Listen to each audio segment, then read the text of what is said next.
Boa noite, irmãos. A paz do Senhor a todos. Estou feliz de estar aqui falando com vocês aqui nessa noite, nesse tempo de reunião de oração. Saudade de estar juntos, né? Mas vamos caminhando aqui da maneira como nós temos já caminhado, né? Palavra de Deus, queria que você abrisse aí em Efésios, no capítulo 6, no versículo 11.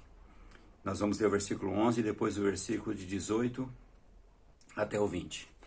Então, Mateus, capítulo 6, versículo 11, diz assim: revesti-vos de toda a armadura de Deus, para poderes ficar firme contra as ciladas do diabo.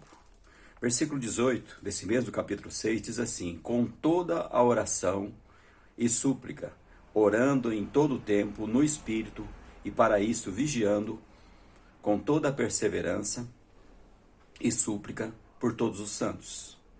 E também por mim, para que me seja dada no abrir da minha boca a palavra, para que com intrepidez fazer conhecido o mistério do Evangelho, pelo qual sou embaixador em cadeias, para que em Cristo eu seja ousado para falar como me cumpre fazê-lo.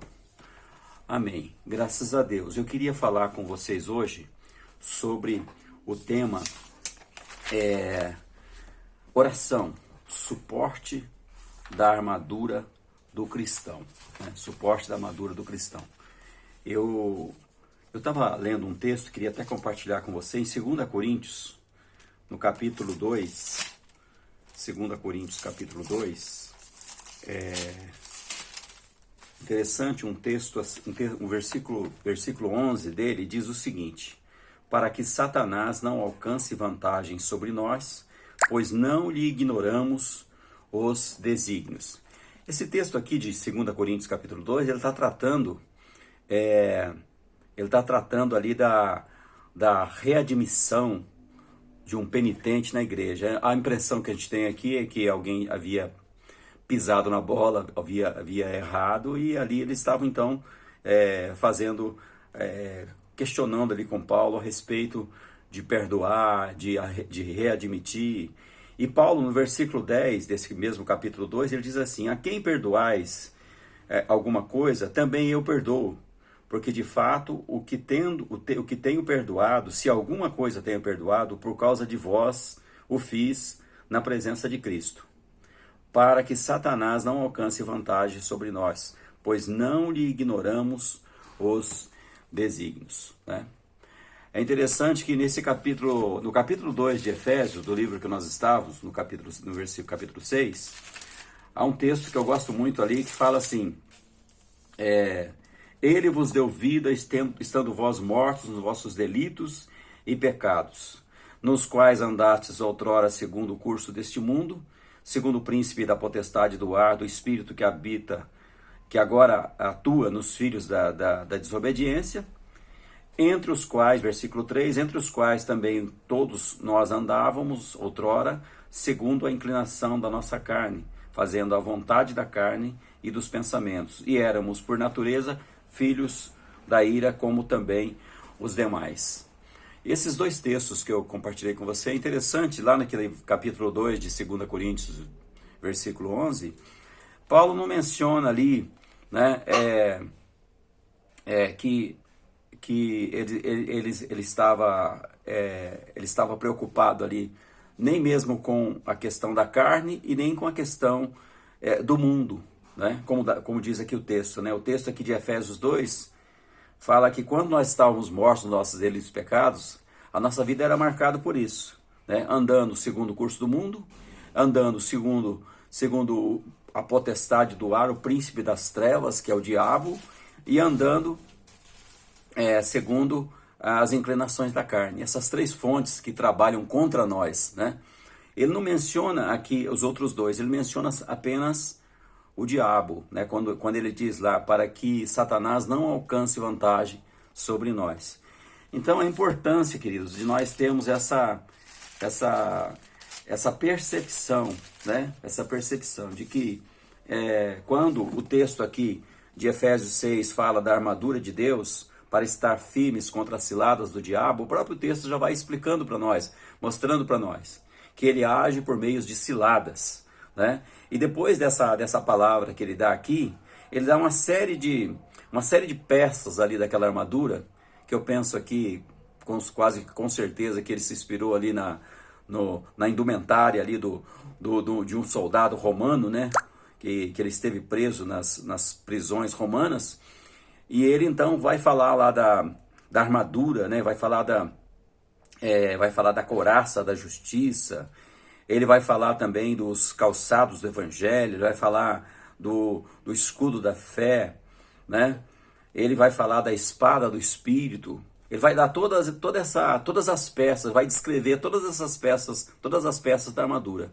E todas essas peças aí, elas têm uma razão de ser na própria palavra, né? Porque quando fala da couraça, está protegendo ali o coração. Melhor para proteger o nosso coração é nós termos o nosso coração cheio da palavra de Deus.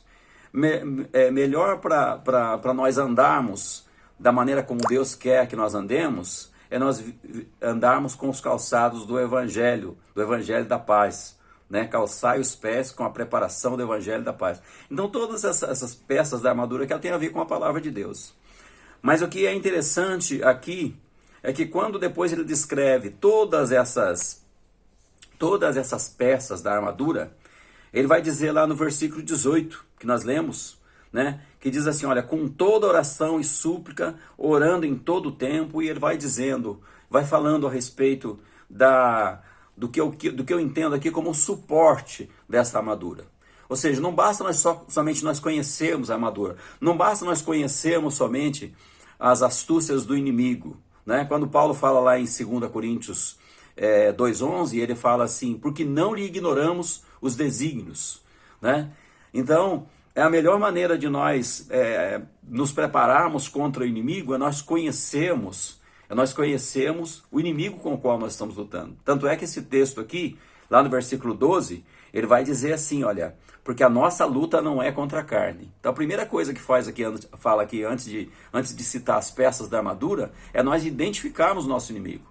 E está dizendo para nós identificarmos o nosso inimigo não como uma pessoa, mas como aquilo que está por trás da pessoa, aquilo que está agindo na vida da pessoa, né? Como diz lá em Efésios capítulo 2, né? Então eu queria só mencionar para você aqui esse pedido de oração, porque depois que Paulo dá aqui essas peças da armadura, ele fala assim, olha, com toda oração e súplica em todo o tempo. Então alguns motivos de oração aqui que Paulo deixa para nós nesse texto aqui, que eu queria que você guardasse também no teu coração. Primeiro, nós devemos orar apesar de termos tomado as armas, né? As armas aqui que são aconselhadas aqui, né? Todas essas peças da armadura, mesmo com elas, mesmo a gente tendo ela, mesmo nós tendo conhecimento da palavra, nós precisamos orar. Na parte A do versículo 18 fala assim, com toda oração e súplica, orando em todo o tempo, né? Então, é uma oração perseverante, uma oração na qual nós não vamos subestimar o inimigo. Porque se nós pensarmos que pelo fato de nós termos conhecimento da palavra, temos essas armas conosco, isso é o suficiente? Isso não é o suficiente segundo o texto aqui. Nós precisamos também orar, perseverar na oração, né? Lá em 1 Pedro 5:8, ele vai dizer uma coisa interessante aqui sobre o inimigo. Só compartilhar com você rapidamente aqui. 1 Pedro capítulo 5, versículo 18, vai dizer o seguinte, né? Versículo 8, perdão, não é 18 não, versículo 8, né? Diz assim, sede sóbrios e vigilantes, né? O diabo, vosso adversário, anda em derredor como leão, que ruge procurando alguém para devorar, né? Para devorar. Então, nós não devemos subestimar o inimigo, mesmo a gente tendo armadura, mesmo a gente sendo cristão, a gente tendo conhecimento da palavra, a gente sendo aquela pessoa que lê a palavra de Deus, nós precisamos ter esse tempo de oração. Lá em João capítulo 15, versículo 5, diz assim que sem Deus nada nós podemos fazer. Quando Jesus está ensinando ali sobre a parábola da videira, ele vai dizer isso aí. Uma segunda coisa, uma segunda motivação, de um motivo de oração aí, é que nós devemos orar guiados pelo Espírito Santo. A parte B do versículo 18, ele vai dizer isso, né? Orando em todo o tempo no Espírito. Espírito aí com letra maiúscula, Espírito Santo. E para isto, né? Vigiando, né? Então, na disputa entre o Espírito e a carne, a gente vê esse texto aí em Gálatas capítulo 5, um livro, uma carta atrás dessa de Efésios que nós estamos lendo, capítulo 5, lá ele vai dizer assim, olha, digo porém, andai no Espírito e jamais satisfareis as concupiscências da carne. E ele vai falando sobre a questão das obras da carne e aquilo tudo. E a gente sabe, queridos, que o inimigo, né, aqui, o texto de Efésios 6 aqui fala contra as ciladas do inimigo, mas certamente nessas ciladas ele usa a força que a carne tem, o desejo que a carne tem de pecar, né? Então, nós devemos orar guiados pelo Espírito Santo. Na disputa entre o Espírito e a carne, Paulo nos exorta a andar no Espírito, né? Pois o diabo, certamente ele vai usar a carne. Lá em Efésios 2, no versículo, fala que nós andávamos segundo o curso do mundo, segundo o príncipe das trevas e segundo as inclinações da carne. Ele usa os dois, ele está ali no meio e ele usa os dois. Então nós precisamos orar guiados pelo Espírito. E eu sempre digo, queridos, a matéria-prima do Espírito Santo é a palavra de Deus, né? É a palavra de Deus. Então quando você lê a palavra e você ora na palavra, né? O Espírito Santo ele tem essa afinidade, né? E ele vai nos dar vitória na nossa vida de oração. Terceiro motivo de oração aí, nós devemos orar como povo de Deus para não desanimar, né? E aí a oração intercessória, a parte ainda no versículo 18, parte C do versículo 18, né? Parte C do versículo 18 de Efésios capítulo 6, ele vai dizer o seguinte, né? Ele vai dizer ali o seguinte, ele vai dizer, olha, com toda perseverança e súplica por todos os santos, né? Então, devemos orar como povo de Deus para não desanimar. O diabo não desiste, queridos.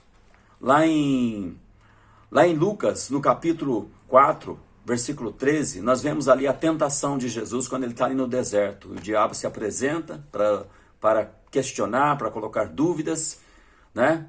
E é interessante, Jesus vence aquela batalha ali, mas é interessante quando você chega aí nesse versículo 13, você vai ver que lá o texto diz que o inimigo, ele se afastou até momento oportuno, né? Até momento oportuno. Isso está em capítulo 4 de Lucas, né? Capítulo 4 de Lucas, no versículo 13. O capítulo 4, do 1 até o 13, fala sobre essa tentação de Jesus, antes dele começar o ministério dele. Diz assim o versículo 13, passada que foram essas tentações, de toda sorte, apartou-se dele o diabo até momento oportuno. Isso quer dizer, irmãos, que até momento oportuno, até um momento em que houvesse uma pequena possibilidade. Pensa bem, se ele fez isso aí com o próprio Filho de Deus, quanto mais com vamos dizer assim, os seus domésticos na fé, né? Então, uma vez eu vi uma ilustração que eu achei interessante, né? A ilustração dizia o seguinte, que um caminhoneiro com uma carreta daquelas enormes, ele estava assim numa grande descida, e lá embaixo ele vislumbrou um guarda, dando sinal para ele parar, né? E ele ficou com muita raiva que ele tinha que parar ali, e ele falou assim, olha, por um momento ele pensou assim, vou passar por cima desse guarda, né? Mas aí já veio o pensamento assim para ele assim, olha, atrás desse guarda há uma grande corporação, que é a corporação da polícia rodoviária, né? E eu fico pensando, irmãos, que o diabo muitas vezes acho que ele tem o mesmo pensamento, olha, esse crente aí, eu vou passar por cima dele, vou passar o rodo nele. Não, né? Ele não faz isso, porque ele sabe que por trás disso existe um grande exército de pessoas orando, intercedendo por nós, e existe um grande capitão, né? um grande um grande general que comanda esse exército, que é o Senhor Jesus. Né? Então, nós devemos orar como povo de Deus, para não desanimarmos diante das investidas do inimigo. E quarto e último motivo de oração é que nós devemos orar para os que estão na linha de frente. Né? Do versículo 19 até o versículo 20, Paulo diz o seguinte, versículo 19 de Efésios, né?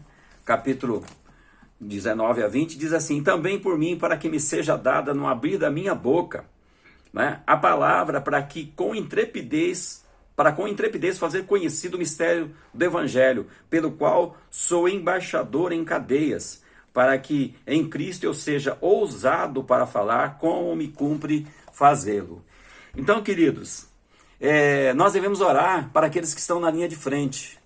Né? Esse é um tempo também de nós orarmos pelos pastores, orarmos pelos missionários, orarmos pelas pessoas que estão na frente, nessa linha de frente aí dessa epidemia, dessa pandemia, né? Os agentes de saúde, orarmos pelas autoridades que estão tomando providências, que estão nessa luta frenética aí, né? Nessa coisa terrível que está acontecendo conosco hoje. Tem gente que tem que estar na linha de frente, querido. Tanto na questão da vida espiritual, como também no nosso dia a dia aqui, na questão da saúde, na questão física, né? Então nós devemos orar, e Paulo pede isso aqui, né? Paulo pede que orassem por ele, para que no abrir da sua boca, né? Para que me seja dada, no abrir da minha boca, né? A com intrepidez, né? Para fazer conhecido o mistério de Cristo. Né? Paulo tinha um conhecimento, eu fico impressionado com isso aqui, viu, irmãos?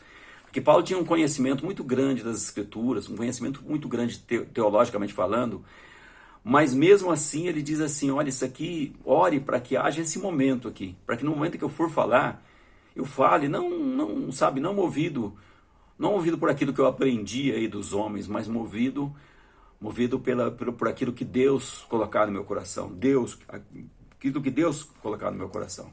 Às vezes, irmãos, nós também estamos na linha de frente em relação à nossa família. Muitas vezes a gente ouve as pessoas falarem assim, olha, lá na minha casa somente eu tô buscando a Deus, estou servindo a Deus. Então você também está na linha de frente, né?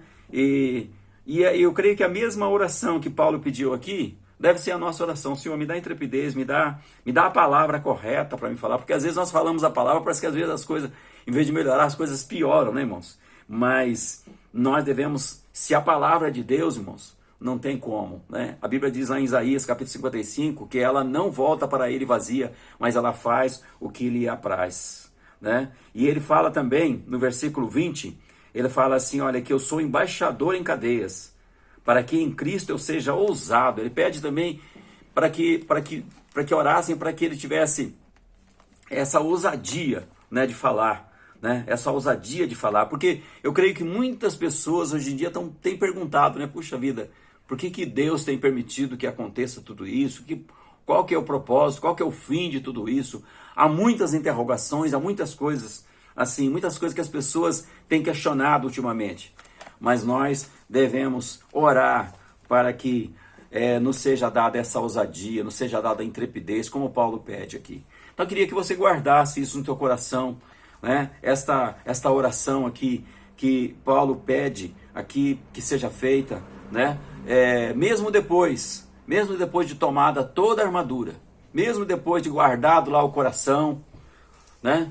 O coração com a palavra de Deus, mesmo depois de guardado, né? De guardado ali a mente, quando ele fala do capacete da salvação, mesmo depois de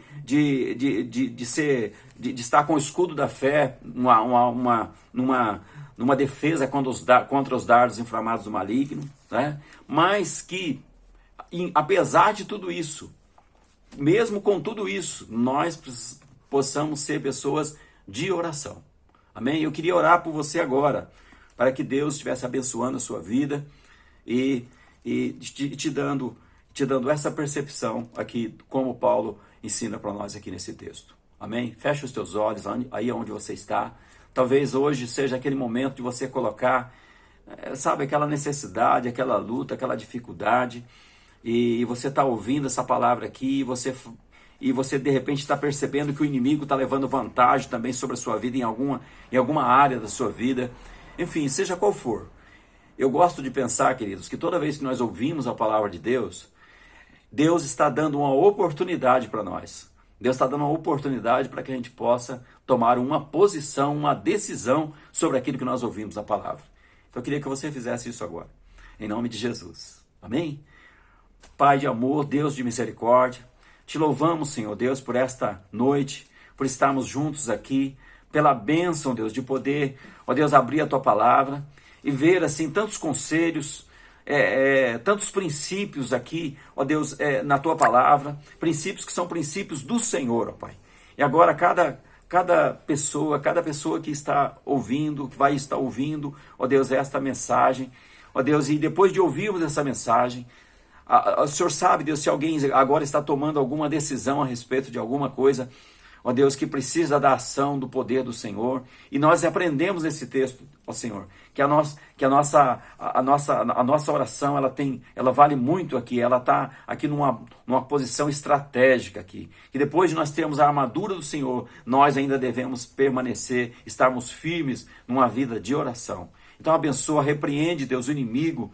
Ó Deus, livra-nos, ó Pai, das ciladas, como nós lemos no texto. Ó Pai, que a armadura é para que nós sejamos guardados das ciladas do inimigo. E cilada é algo, Senhor, que é estrategicamente preparado, traiçoeiramente preparado, Senhor Deus, para nos derrotar. Mas nós, Senhor Deus, nos colocamos diante de Ti e pedimos, ó Pai, a Tua bênção, pedimos a Tua direção, pedimos a Deus a Tua bênção, especialmente nesse tempo difícil que nós estamos vivendo, onde muitas pessoas não sabem o que vai fazer, ó Deus, daí dias para frente, mas melhor é nós sabermos, ó Deus, maravilhoso é nós sabermos, ó Pai, que apesar de tudo isso aí, o Senhor, ó Deus, é Deus todo-poderoso, soberano, que está no controle, ó Deus, e que tem, ó Deus, vitória, que tem direção, ó Deus, que tem bênção, ó Deus, para ministrar sobre as nossas vidas, e que é capaz, ó Deus, de transformar essa adversidade numa oportunidade, ó Deus, numa oportunidade de milagre, numa oportunidade de vitória,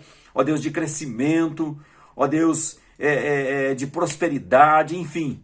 Ó Deus, o Senhor é poderoso para isso. E nós cremos que a oração tem um papel importante nesse processo, Deus. Nesse processo do agir do Senhor. Por isso nós pedimos que o Senhor esteja abençoando, que o Senhor esteja repreendendo o inimigo e abençoando o teu povo, abençoando as pessoas que estão ouvindo, Deus, essa palavra e essa oração, Pai. Em nome de Jesus. Nós oramos assim, ó Deus, e nós te agradecemos. Deus abençoe, viu, queridos? Deus abençoe em nome de Jesus.